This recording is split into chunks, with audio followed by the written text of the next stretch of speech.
thing we have to fear is in war, fear itself. there is no substitute for victory. Let us never negotiate out of fear. We stand undivided, forever united, fighting hand in hand for the liberty we burn, for glory and honor, for our sons and daughters, ever mindful of the lessons we've learned. Let the torch of freedom burn.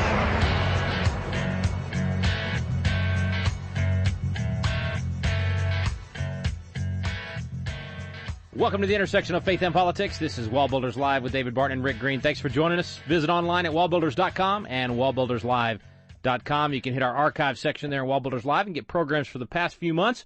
Speaking of those past programs, David, we've talked several times in the past about science and the Bible, and you've even done some CDs on that, had testimony before the Congress on this issue, and a lot of people think that the two are diametrically opposed, but not true. You've talked a lot in the past about how actually science catches up with the Bible sooner or later, and the Bible is proven right.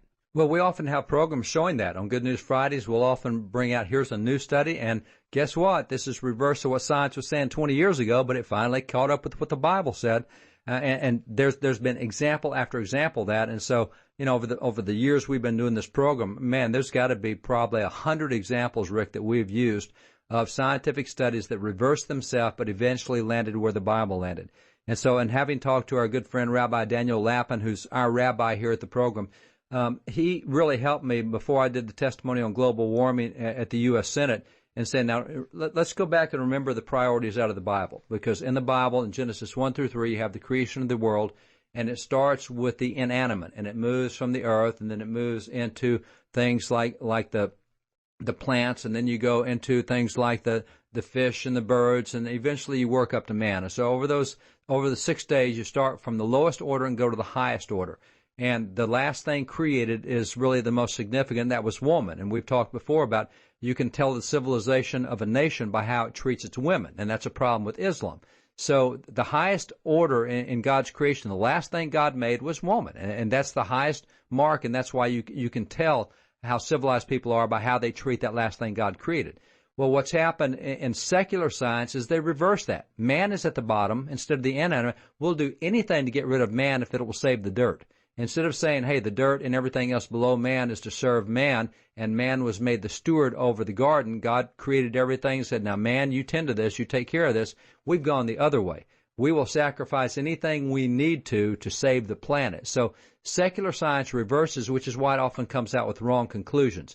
And eventually it comes back around that, you know what God said in healthcare, that famous book, None of These Diseases, where doctors have now looked at the healthcare laws God gave 3,500 years ago, and said, you know, when God gave those laws, everybody thought that the Hebrews were nuts, but now we can prove that what God said 3,500 years ago in healthcare, every single part of that we can now prove with modern medical studies. So that's the same thing with global warming. It starts with the false premise that man is the cause of all the problems, and if we can just control man, there won't be any problems. That's not biblical. That's not the way the Bible goes at it. So we're seeing now so many global warming studies have to be retracted, and they're being retracted by peer reviews where peers said, no, wait a minute, guys, you twisted the data. This is actually fraudulent what you did. You didn't just twist it. You knew it was wrong, and you wanted to prove a conclusion. And so even secular science is now having to repudiate so much of what it has done in the last 10 to 12 years in this area because they were not looking for truth. They were looking for an agenda. And so Cal Beisner is the guy who's really kept his finger on this for the 20 years that this global warming thing has been going on. And he's really well informed on all these studies that have had to be pulled.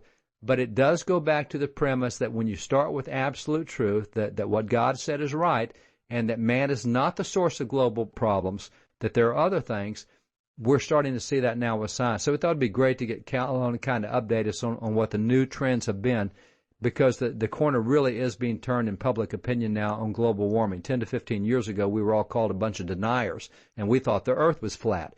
Well, now most of the world is deniers, and most of them apparently think the world is flat because they don't buy into anthropogenic global warming. Cal Beisner is our guest. He's from Cornwall Alliance for the Stewardship of Creation. He'll be with us when we return from the break here on WallBuilders Live.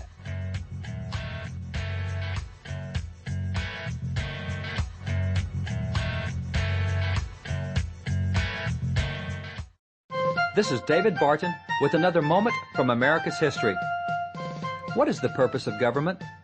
Founding Father Oliver Ellsworth believed he knew. Oliver Ellsworth was a delegate at the convention which formed the Constitution, and later he became the Chief Justice of the U.S. Supreme Court. Concerning the purpose of government, Oliver Ellsworth declared, "The primary objects of government are the peace, order, and prosperity of society." Yet how were these goals to be achieved? Ellsworth explained, "To the promotion of these objects, good morals are essential. Institutions for the promotion of good morals are therefore objects of legislative provision and support, and among these, religious institutions are eminently useful and important." Founding Father Oliver Ellsworth believed government could never reach its goals apart from the help of religious institutions. For more information on God's hand in American history, contact WallBuilders at 1-800-8-REBUILD. Let the torch of freedom burn.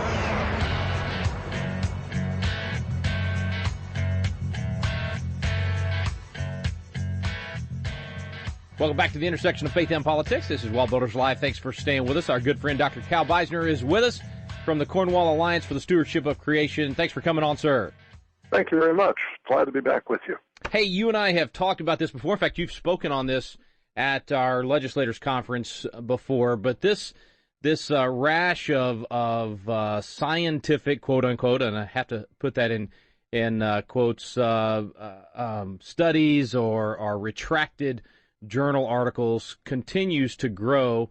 Some would say, there was an article, "The Threat to Scientific Method," that part of the problem is the involvement of government and the corruption of science through government. What say you, sir? Well, yeah, the article that you just referred to is by my friend Pat Michaels, who is a climatologist and a scholar now at the Cato Institute. He was at the University of Virginia for many years. And Pat points out that the rate at which refereed journal articles are being retracted because they're discovered to have serious flaws in the science and sometimes actual fraud has been rising rapidly over the last couple of decades. And a lot of that seems to be due to the fact that government research funds are available only if the authors of such studies agree to make sure that they get the kinds of results the government wants. That is, for example, on climate change, that they toe the line in belief in alarming, dangerous, man-made global warming.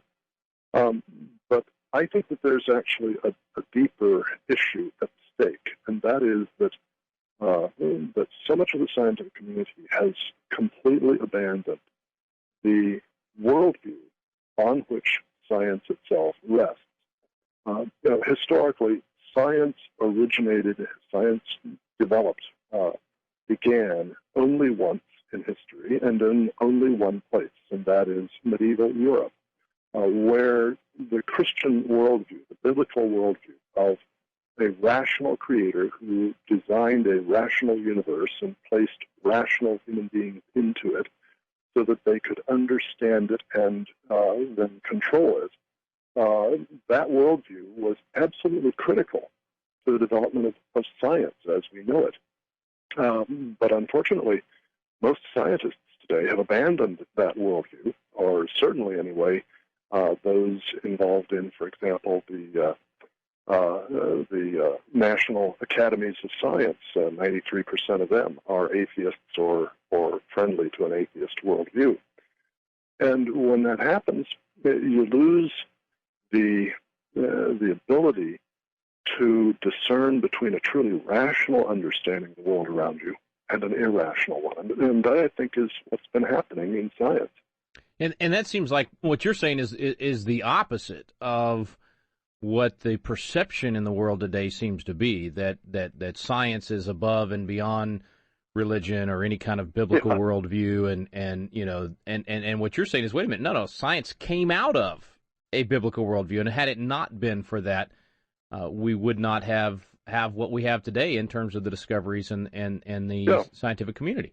Yeah, and that's well known by historians of science and philosophers of science. The only people who don't seem to know that are the actual practitioners of science nowadays, who don't tend to study either the history of science or the philosophy of science, but people as radically different in their own philosophical commitments as, for instance, Lauren Isley, a very popular science writer of the 1960s and 70s, or Alfred North Whitehead, a process theologian philosopher of the turn of the century, or Pierre Duhem, who was a great French physicist and philosopher and historian of science around the turn of the 20th century. Plus, in more recent times, Dr. J.P. Moreland, whose book Christianity and the Nature of Science, a philosophical investigation, looks into this. Here you've got people from very different worldviews, all of whom recognize, and one could go on and cite many, many more, that science absolutely depended on the biblical worldview of a rational creator making a rational universe to be understood and manipulated by rational human beings made in his image. So that's not really something that's up for significant debate among the actual scholars in the field. Cal Beisner, Dr. Cal Beisner from Cornwall Alliance is our guest. Stay with us here on WallBuilders Live.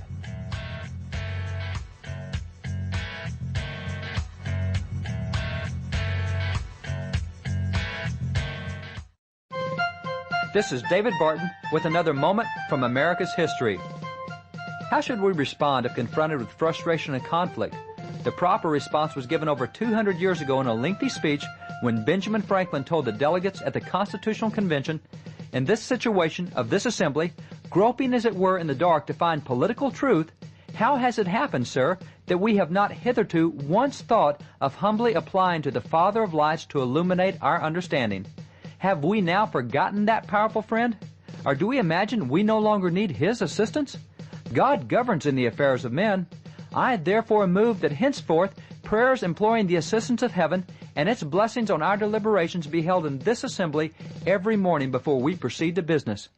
Benjamin Franklin knew that prayer was the proper response. For more information on God's hand in American history, contact WallBuilders at 1-800-8-REBUILD. Let the torch of freedom burn.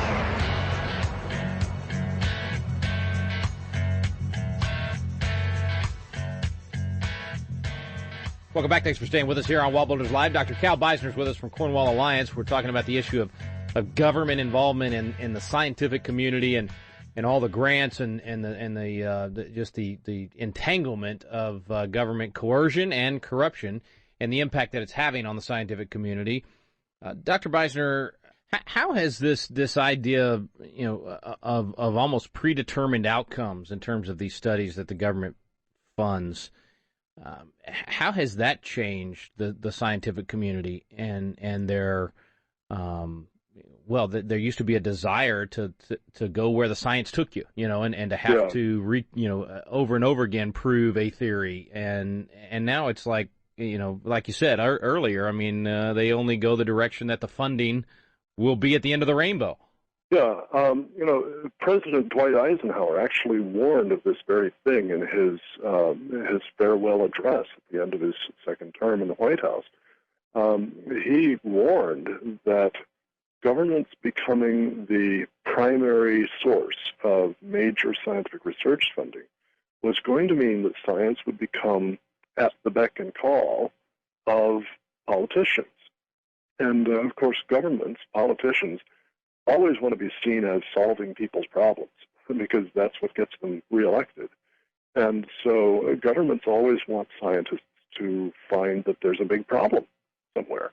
I mean, imagine if you wrote a research proposal looking for a grant to fund the research in which you said, I want to study such and such and find out, it looks to me as if there is no danger from this. Right. You're not going to get any funds for that. Yeah. But if you say instead, hey, I want to study how global warming caused by CO2 emissions from power plants is causing the reduction in population of a very unusual species of lizard in the rainforest of Honduras. Well, you'll get your funding because you have included climate change or global warming in your proposal, and you've assumed that it's for real. So it really encourages a doom and gloom outlook. I'm going to go study this because I know that the world's going to come to an end, and so it does that. It does that, but it also feeds into the development of what is called post-normal science. Normal science acts in terms of people constantly testing each other's work, sharing of data, an attempt at replication of experiments, and so on. There's wide open debate among scientists. And normal science is all about finding out the truth about the world around us. Post-normal science, instead, is highly politicized. It's sort of like the postmodern deconstructionism in literary theory that says language doesn't exist for any purpose other than to project power. It doesn't exist to communicate meaning. It doesn't exist to communicate truth. It just exists to get people to do what you want them to do. Well, this post-normal science basically tends to come to science functions not for the purpose of finding out the truth about the world around us, but rather for the purpose of getting people to do what you want them to do. And a whole lot of the researchers at the very heart of global warming alarmism are very self-conscious, open post-normalists in how they practice science. And they've actually said that, for example, Mike Hume of the University of East Anglia, a major figure in the Intergovernmental Panel on Climate Change, has said that in a world dominated by capitalism, climate change is a handy thing to come along because it can become a platform for pursuing our political agendas. And Hume is a socialist. He also professes to be a Christian, but he is definitely a socialist, and he wants to replace capitalism with socialism on a global scale. So he's clearly using his science as a means of promoting a political agenda. And what happens there is you've predetermined the outcome. You go through the motions of science, but you already know where you're going to conclude. Dr. Beisner, the older I get, the more I see what happens in the world today, and the more I study the Founding Fathers, the more I think these guys were incredibly wise, because they told us in the Constitution that the federal government could not fund science. It could only protect your invention, protect your discovery. That's why Article 1, Section 8 says to promote the progress of science and useful arts by securing for limited times to authors and inventors the exclusive right to their respective writings and discoveries. Not funding it, not underwriting it, because then you get all of the corruption that we're experiencing today. You get all the things that you're talking about. I had no idea that Eisenhower had said essentially the same thing. Let's not let government take over this arena.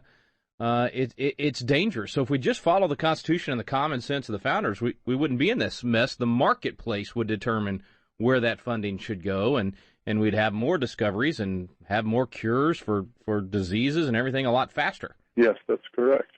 And, of course, don't forget that the Constitution also says that the federal government cannot do anything that the Constitution itself does not specifically tell it to do. That's right. The enumerated powers clause of the Constitution. So not only does the Constitution say that the federal government is supposed to promote the advancement of science by patents, it also says, since it never tells us that the government is supposed to promote science in any other way, it also says that the federal government is not supposed to promote science in any other way. So what that means is that scientific research funding should be private, entirely private, not through the tax system. And the result would be scientific research that would much better line up with meeting the needs of people rather than meeting the power dreams of those who are in public office. Yeah, absolutely. Well, it's we spend, I don't know, $60 billion or so a year of taxpayers' money just at the federal level on these kind of things, and it does not. In my opinion, and you're the scientist, but it seems to me it slows down the cure because that money gets directed into Solyndra and all these other, back-scratching situations and corruption, instead of the marketplace driving that money to the scientists that are actually finding cures and finding good things. Rick, I'm not actually a scientist myself, but I work constantly with scientists through the Cornwall Alliance for the Stewardship of Creation. But I'm more of a theologian and political scientist, philosopher of politics, and so on. And what you're saying is absolutely right. As government, gets into this stuff, it necessarily twists the whole scientific endeavor. Yeah. So, what we need to see is people getting back to the Constitution and to the form of government that our founders so wisely prescribed for us. Yeah, if Milton Friedman were here today, I think he would say that it distorts the marketplace. That's it completely changes where the research would go and the cures would be. I didn't mean to get us off on that, but it just seems like this, that article that you had it basically points that out and talking about the government's involvement has just corrupted science. So before I let you go, and I wish I hadn't waited till our last minute together here, but what's the solution? Is it what you just said? Just getting back to that basic constitutional government that our founders designed. Is it training scientists to step back and see this big picture and not just go for the money? I mean, what would you say the solution is? Well, I think both of those things are valuable, but in the final analysis, the solution is getting people back to Christ. If the world is in flight from reason, that is, in flight from logos, well, the only way to solve that is for the world to come back to logos. Yeah. The logos who was in the beginning with God and was God, and who is the light that lightens everyone who comes into the world. So the Christian revival is the most important thing. The clear proclamation of the gospel, the living out of obedient biblical life is the real solution. And as that happens, other things will begin to fall into line. But it was precisely because of the decay of Christian faith, especially in elite circles, that these other problems arose. Well said. Encourage folks to read your books, Answers for Atheists, Agnostics, and Other Thoughtful Skeptics. Tons of other books out there. Heritage Foundation honored you recently as the outstanding spokesman for faith, science, and stewardship, that award that you received this year. Dr. Beisner, we appreciate you, man. You bring so much good perspective to this and getting us back on track, so let's get you back again soon. Well, very good. Thanks very much. I'd love to do it. That's Dr. Cal Beisner. Back in a moment with David Barton.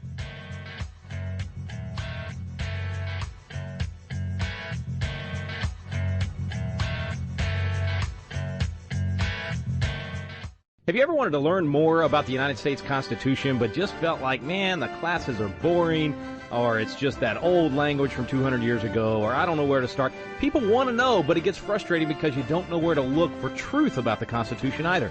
Well, we've got a special program for you available now called Constitution Alive with David Barton and Rick Green, and it's actually a teaching done on the Constitution at Independence Hall in the very room where the Constitution was framed.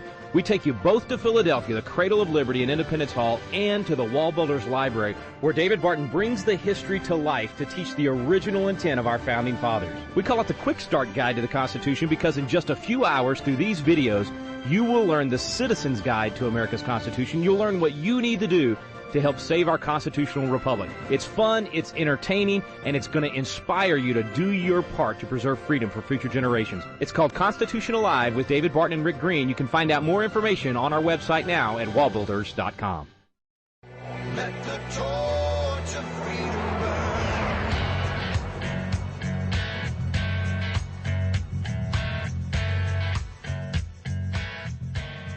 Welcome back. Thanks for staying with us here on WallBuilders Live. Thanks to Dr. Cal Beisner for joining us today as well. And David, I think that Friedman quote actually fits here. The friction this causes in the market, the distortion this causes in the market, in this case, just science itself, and where the dollars flow and how we get good information. If government would stay out of the way, we'd be a whole lot better off. Well, but we also have another problem with this, and the problem is government is in the way. But another thing, and you guys were talking about how that they no longer follow the science. It's a forced science. It's a trumped-up science. And it's because truth is no longer the objective. It used to be that we would follow science where it led because we were after truth. But we're now at a point in America where that 2/3 of Americans believe that there is no absolute truth of any kind. So if there is no absolute truth, you follow science to get your conclusions, to get your worldviews. And Cal gave the great example of that leading climatologist on the anthropogenic global warming side who says, well, this is great. We can help knock down capitalism with this. Isn't this a neat deal? And so it's no longer about where does truth lead you. And that's a real problem we have. And, you know, you're talking about solutions at the end. And if I were to throw out any solution to this, it's we've got to get back to loving the truth no matter where it leads us. If the truth is that, you know what, my perspective on this is wrong, then I need to change my perspective. But we have to love the truth more than we love anything else. And by the way, even if it proves us wrong. That's right. That's right. And, you know, one of my professors pointed out to me at one time, he said, you know, in John 14:6, Jesus says, I'm the way, the truth, and the life. He says, you follow truth wherever you find it, because that is Jesus. Anywhere you find, you're going to find it in places that you disagree with where you find it. Doesn't matter where you find it. If it is true, you follow it. And that's what science used to do. But every one of us have to get back to saying, you know, there are absolutes, and truth is an absolute. It's not to be manipulated. It's not somebody's perspective. And I'm going to get back to where I embrace absolute truth. And if you do that, then we got a solution for a lot of political things, for educational things. We got a solution for media. We got a solution for science, for everything, if we get back to believing there are absolute rights and wrongs. Visit us online today at wallbuilders.com and wallbuilderslive.com. You've been listening to David Barton and Rick Green here on WallBuilders Live. We stand undivided.